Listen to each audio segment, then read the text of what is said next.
उस रात मैंने पहली बार डायन की आंखें देखीं। आंखें नहीं थीं वो, जलते हुए अंगारों जैसे दो गड्ढे जिनसे धुआं निकल रहा था। और ठीक उसी पल गांव का सबसे धर्मात्मा आदमी अपनी ही जीभ दांतों से काट कर अलग कर बैठा। बंगाल की सीमा पर बसा एक छोटा सा गांव, रुद्रपुर। दिन में ये गांव बिल्कुल साधारण लगता है, शांत, भोला भाला। लेकिन जैसे ही सूरज डूबता है, ये गांव इंसानों का नहीं रहता। मैं हूँ तारानाथ तांत्रिक, 23 साल से तंत्र विद्या के मार्ग पर हूँ। शमशान की आग, मुर्दों की हड्डियाँ और अदृश्य शक्तियों की सांसें सब मेरी साधना का हिस्सा हैं।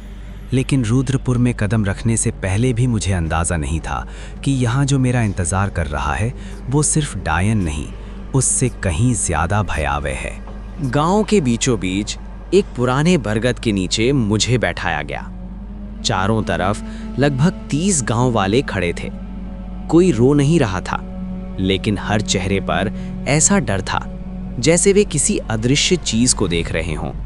अचानक एक आदमी चीख पड़ा, वो आ रही है, वो फिर आ रही है। मैं कुछ समझ पाता उससे पहले ही एक बूढ़ा आदमी, गोविंद मलिक, जमीन से उठ खड़ा हुआ। उसकी आंखें पलट गईं, मुंह से झाग निकलने लगा और फिर उसने अपनी जीभ दांतों में दबा ली। मैं मंत्र पढ़ते हुए उसकी ओर लपका, लेकिन देर हो चुकी थी। जीभ कट चुकी थी, खून मिट्टी में बह रहा था। मैंने उसके कान के पास झुककर पूछा, किसने पकड़ा है तुझे? वो हंसा। वो हंसी इंसान की नहीं थी। उसने बस इतना कहा, माँ आ गई है खून लेने। और उसी पल उसकी सांस रुक गई। पूरा गांव कांप रहा था। औरतें रो रही थीं, मर्द उल्टे सीधे मंत्र बुदबुदा रहे थे। मैंने आंखें बंद की। ये किसी साधारण भूत का काम नहीं था। मैंने पूछा, ये सब कब से हो रहा है? एक नौजवान आगे आया। उसकी आवाज़ कांप रही थी। 3 महीने पहले महाशिवरात्रि की रात शमशान के तालाब से वो बाहर आई थी। मेरे रोंगटे खड़े हो गए। शमशान का तालाब? वो बोला, हाँ तांत्रिक बाबा, जहां सिर्फ अकस्मात मरी औरतों के शब्द होए जाते हैं। मेरे सीने में एक ठंडी लहर दौड़ गई। रात को मुझे जिस घर में ठहराया गया वो गांव के आखिरी सिरे पर था। उसके ठीक पीछे शमशान। आधी रात को मुझे महसूस हुआ कमरे की मिट्टी गीली हो रही है। न पानी न खून, कुछ ठंडा, चिपचिपा। मैं मंत्र पुस्तक खोल ही रहा था कि कानों में एक औरत की हंसी गूंजी, तारानाथ, तू मुझे नहीं पहचानता। मैं मंत्र रोक गया, क्योंकि ये आवाज मैं पहले भी सुन चुका था। सालों पहले एक शमशान में एक डायन साधना के समय। मैंने धीमे से पूछा, तू कौन है? हंसी अब मेरे बिल्कुल पास थी। मैं वो हूं जिसे तुम जलाकर मारते हो और नाम देते हो डायन। अचानक दीवार पर एक साया उभरा, लंबे बिखरे बाल, उल्टे पांव और आंखें लाल जलती हुई। वो फुसफुसाई, अगर तू सच में तांत्रिक है तो मेरा शरीर ढूंढ कर दिखा। कमरे का दिया बुझ गया और अंधेरे में मैंने सिर्फ एक आवाज सुनी, शमशान की तरफ से नाखूनों से मिट्टी खोदने की। उस रात मैं सोया नहीं। शमशान से आती नाखूनों के मिट्टी खोदने की आवाज लगातार मेरे कानों में गूंजती रही। हर खरोंच के साथ मुझे ऐसा लगता जैसे कोई मेरे ही सीने को कुरेद रहा हो। मैं जान गया था डायन मुझे चेतावनी देने नहीं आई थी, वो मुझे खेल में खींच चुकी थी। सुबह होते ही मैं सीधे गांव के मुखिया हरिदत्त चौधरी के घर गया। घर में घुसते ही एक अजीब सी बदबू आई, धूप, गंगाजल और डर की। मैं बिना भूमिका के बोला, उस औरत के बारे में सब बताओ जिसे तुम लोग डायन कहते हो। कमरे में सन्नाटा छा गया। काफी देर बाद एक बूढ़ी औरत फूट फूट कर रोने लगी। मुखिया कांपती आवाज में बोला, उसका नाम कमला था। मेरी उंगलियां अपने आप सख्त हो गईं। कमला नाम सुनते ही मेरे दिमाग में एक पुरानी चिता जल उठी। मुखिया बोलता रहा, कमला इस गांव की सबसे सुंदर लड़की थी, लेकिन सबसे अलग भी। वो रात में शमशान की तरफ जाती थी, तालाब के पास बैठती थी। लोगों ने कहा वो तंत्र सीख रही है। एक जवान बीच में चिल्ला उठा, वो डायन थी। मैंने उसे घूरा, वो चुप हो गया। मुखिया ने आगे कहा, महाशिवरात्रि की रात तालाब के पास गांव के 3 आदमी गए थे। उन्होंने देखा कमला पानी में खड़ी थी। उसके बाल खुले थे और वो कुछ बुदबुदा रही थी। मेरी सांस भारी हो गई। ये सब बहुत जाना पहचाना लग रहा था। अगली सुबह मुखिया की आवाज़ टूट गई। एक बच्चा मर गया बिना किसी चोट के। और फिर गांव ने फैसला किया। मेरे अंदर कुछ ठंडा जमने लगा। तुम लोगों ने क्या किया? मैंने पूछा। मुखिया ने आंखें बंद कर ली।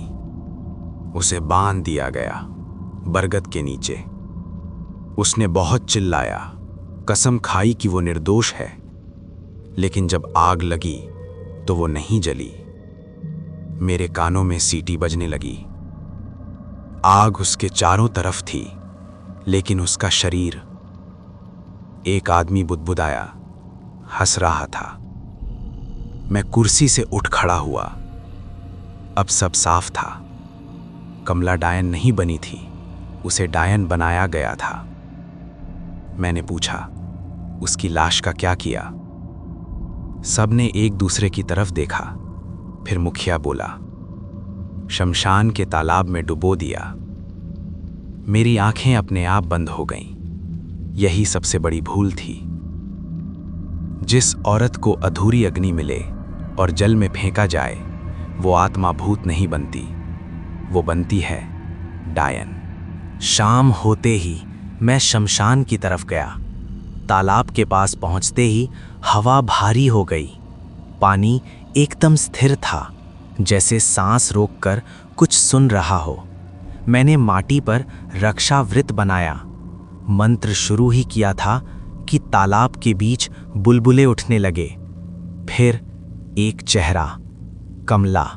लेकिन अब वो औरत नहीं थी। उसकी गर्दन अजीब तरह से मुड़ी हुई थी, आंखें काली और मुंह से कीचड़ टपक रहा था। उसने हंसते हुए कहा, तू देर से आया तारानाथ। मेरे माथे पर पसीना था। तूने मुझे पहचान लिया? मैंने पूछा। वो जोर से हंसी। पहचानो क्यों नहीं, मेरी चिता पर सबसे आखिरी मंत्र तूने ही पढ़ा था। मेरे पैरों तले जमीन खिसक गई। हाँ, अब मुझे याद आ गया। सालों पहले मुझे बुलाया गया था एक डायन दहन में। मैंने बिना सवाल किए मंत्र पढ़ दिया था।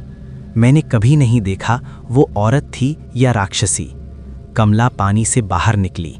उसके पांव उल्टे थे। उसने कहा, अब मैं हर उस आदमी को मारूंगी जो मुझे जलते देख मुस्कुराया था। मैंने कांपती आवाज में पूछा, और मैं? वो मेरे कान के पास आकर फुसफुसाई, तू आखिर में। तालाब का पानी लाल हो गया और शमशान में एक साथ 3 चिताएं जल उठीं। उसी रात गांव के 3 आदमी अपने ही घरों में मरे पाए गए। तीनों के मुंह खुले थे और उनकी जीभें गायब थीं। उस सुबह रुद्रपुर में कोई सूरज नहीं होगा। आसमान धूसर था, हवा में राख तैर रही थी और पूरे गांव में मौत की गंध फैली थी। 3 घरों के बाहर लाल निशान खिंचे थे। 3 लाशें, तीनों के मुंह खुले और जीभ जैसे किसी ने उखाड़ कर ले ली हो। गांव वाले मुझे घूर रहे थे। उनकी आंखों में अब उम्मीद नहीं थी, सिर्फ डर था। एक औरत चिल्ला पड़ी, इसी ने बुलाया है इसे, ये तांत्रिक ही अपशकुन है। मैं कुछ नहीं बोला, क्योंकि वो पूरी तरह गलत भी नहीं थी। मैं जानता था कमला अब प्रतिशोध की डायन बन चुकी है और उसे रोकने का एक ही तरीका है, प्रायश्चित। शाम ढलते ही मैंने मुखिया से कहा, आज रात शमशान में कोई नहीं जाएगा। जो जाएगा वो मरेगा। मेरी आवाज में कोई धमकी नहीं थी, बस सच था। मैं शमशान पहुंचा। आज पहली बार मैं वहां साधना करने नहीं, गुनाह स्वीकार करने आया था। मैंने अपने वस्त्र उतार दिए, सिर्फ एक धोती और गले में रुद्राक्ष।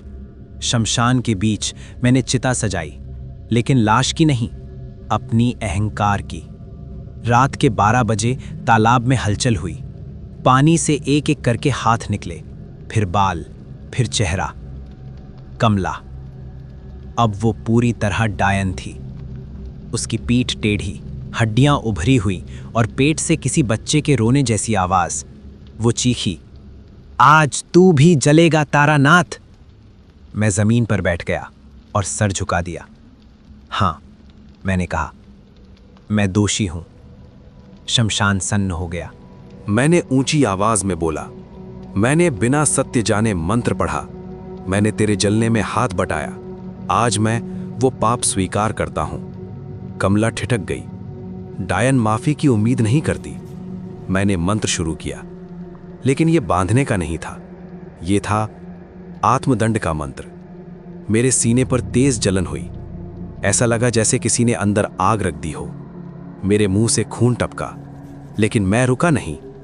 कमला चीखी, रुको, ये तंत्र नहीं है। मैं बोला, ये तंत्र नहीं, न्याय है।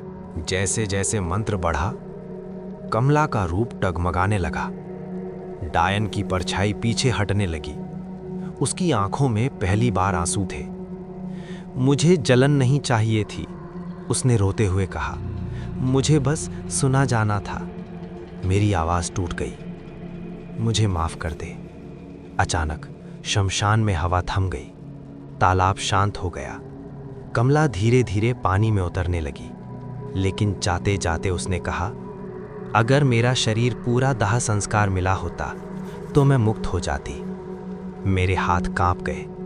एक काम अभी बाकी था। उसी रात गांव के एक बच्चे ने बताया कि तालाब के नीचे एक अधजली लाश है, और अगले ही पल तालाब से फिर एक हंसी गूंजी। उस बच्चे की बात सुनकर मेरे हाथ से रुद्राक्ष गिर पड़ा। तालाब के नीचे अधजली लाश। अब सब स्पष्ट था। कमला की आत्मा अभी भी बंधी हुई थी, और उसका बंधन था उसका अधूरा शरीर। मैं बिना एक शब्द कहे तालाब की ओर बढ़ा। गांव वाले पीछे हट गए। किसी की हिम्मत नहीं थी मेरे साथ आने की। चांद बादलों में छिप चुका था। तालाब का पानी अब आईने जैसा नहीं, बल्कि काले शीशे जैसा लग रहा था। मैंने मंत्र पढ़ते हुए तालाब में लोहा डाला। पानी फटने लगा, और तभी तालाब के बीच से कुछ ऊपर आने लगा, धीरे, बहुत धीरे। कमला की देह आधी जली हुई। एक हाथ की हड्डियां खुली, बाल अभी भी खोपड़ी से चिपके, और छाती पर अब भी जलने के निशान। गांव में किसी औरत की चीख गूंजी। मेरे मुंह से बस एक वाक्य निकला, यही वो अपराध है जिसने डायन पैदा की। जैसे ही शरीर बाहर आया, हवा में तेज सड़ांध फैल गई। शमशान की आग अपने आप भड़क उठी, और तभी तालाब के पीछे अंधेरे से कमला की परछाई उभरी। लेकिन इस बार वो डायन नहीं लग रही थी, वो टूटी हुई थी। उसने कांपती आवाज में पूछा, क्या अब जलन पूरी होगी? मेरी आंखें भीग गईं। मैं बोला, नहीं, अब मुक्ति होगी। मैंने शमशान के बीच नई चिता सजाई। इस बार पूरी विधि से गंगा जल, तिल, शुद्ध मंत्र और सबसे जरूरी सत्य स्वीकार। मैंने ऊंची आवाज में कहा, कमला निर्दोष थी, हमने अज्ञान में हत्या की। मेरे ये शब्द हवा में फैलते ही गांव के कई लोग घुटनों पर गिर पड़े। जैसे ही अधजली देह अग्नि को सौंपी गई, कमला चीखी। लेकिन वो चीख दर्द की नहीं थी, वो थी बंधन टूटने की। आग नीली हो गई। ऐसी आग मैंने पहले कभी नहीं देखी। और उसी आग में कमला की परछाई धीरे धीरे साफ होती गई। डायन का रूप टूटने लगा।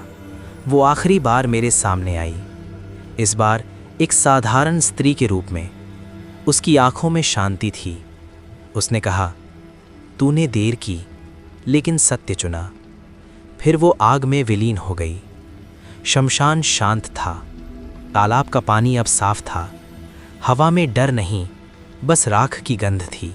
मैं लौटने ही वाला था कि मेरे कान में एक फुसफुसाहट आई। सब डायन ऐसी नहीं होती तारानाथ। मैं ठिठक गया। ये कमला की आवाज़ नहीं थी। मैंने पीछे मुड़कर देखा। शमशान के पेड़ पर एक और साया बैठा था। उसकी आंखें और भी ज्यादा लाल थीं और उसके होठों पर एक क्रूर मुस्कान। शमशान में अब कोई हवा नहीं चल रही थी, न आग की चरचराहट, न तालाब की लहरें, बस वो साया पेड़ की डाल पर बैठा हुआ। मैं समझ गया था, ये कमला नहीं है। कमला तो मुक्त हो चुकी थी, जिसे मुक्ति चाहिए थी, लेकिन ये तो अब भी बंधन में नहीं थी। मैंने धीमे से पूछा, तू कौन है? वो हंसी, लेकिन ये हंसी डायन की नहीं थी, ये थी किसी बहुत पुरानी सत्ता की। नाम? उसने कहा, नाम से क्या होगा तारानाथ, जब नाम था तब भी मुझे नहीं सुना गया। वो पेड़ से नीचे उतरी। उसके पैर जमीन को छू ही नहीं रहे थे। उसका शरीर आधी औरत आधी छाया था और उसकी आंखों में कोई क्रोध नहीं, सिर्फ भूख। कमला को जलाया गया इसलिए वो डायन बनी, लेकिन मुझे, उसकी मुस्कान फैल गई, मुझे तो कभी जलाया ही नहीं गया। मेरे भीतर कुछ टूट गया। वो आगे बोली, मैं वो हूँ जिसे साधना के लिए जिंदा दफनाया गया, जिसे कहा गया देवी बनेगी, और फिर मिट्टी में दम घुटने को छोड़ दिया गया। मुझे याद आ गया एक बहुत पुरानी कथा, महादेवी साधना, जिसमें एक स्त्री को जीवित समाधि दी जाती थी और अगर वो मर जाए तो उसकी आत्मा कभी मुक्त नहीं होती। मैं फुसफुसाया, तू देवी नहीं बनी? उसने सिर झुका दिया। नहीं, उसने कहा, मैं बनी वो जो देवियों से भी पुरानी है। उसके आसपास अंधेरा जैसे सांस लेने लगा। शमशान की जमीन कांप उठी। कमला बदला ले रही थी। वो बोली, मैं नहीं, मैं सिर्फ याद दिलाती हूं कि तंत्र बिना करुणा के क्या पैदा करता है। मेरे मंत्र पुस्तक अपने आप खुल गए, पन्ने पलटे और एक जगह रुक गए जहां लिखा था, जिसे ना जलाया गया हो न मुक्त किया गया हो, उसे कोई बांध नहीं सकता। मुझे याद आ गया एक बहुत पुरानी कथा, महादेवी साधना, जिसमें एक स्त्री को जीवित समाधि दी जाती थी और अगर वो मर जाए तो उसकी आत्मा कभी मुक्त नहीं होती। मैं फुसफुसाया, तू देवी नहीं बनी? उसने सिर झुका दिया। नहीं, उसने कहा, मैं बनी वो जो देवियों से भी पुरानी है। उसके आसपास अंधेरा जैसे सांस लेने लगा। शमशान की जमीन कांप उठी। कमला बदला ले रही थी। वो बोली, मैं नहीं, मैं सिर्फ याद दिलाती हूं कि तंत्र बिना करुणा के क्या पैदा करता है। मेरे मंत्र पुस्तक अपने आप खुल गए, पन्ने पलटे और एक जगह रुक गए जहां लिखा था, जिसे ना जलाया गया हो न मुक्त किया गया हो, उसे कोई बांध नहीं सकता। मैं इस गांव में नहीं रहूंगी, उसने कहा, लेकिन जहां जहां अधूरा तंत्र होगा वहां मैं रहूंगी। उसका शरीर धीरे धीरे अंधेरे में घुलने लगा, जैसे कभी था ही नहीं। सुबह हुई, सूरज निकला। रुद्रपुर में पहली बार पक्षियों की आवाज आई। मैं गांव छोड़ते वक्त पीछे मुड़ा। शमशान शांत था, तालाब साफ, लेकिन पेड़ के नीचे एक छोटा सा निशान था, जीवित समाधि का। मैंने मन ही मन कहा, सब डायन बुरी नहीं होती, कुछ तो हमारे कर्मों की परछाई होती हैं।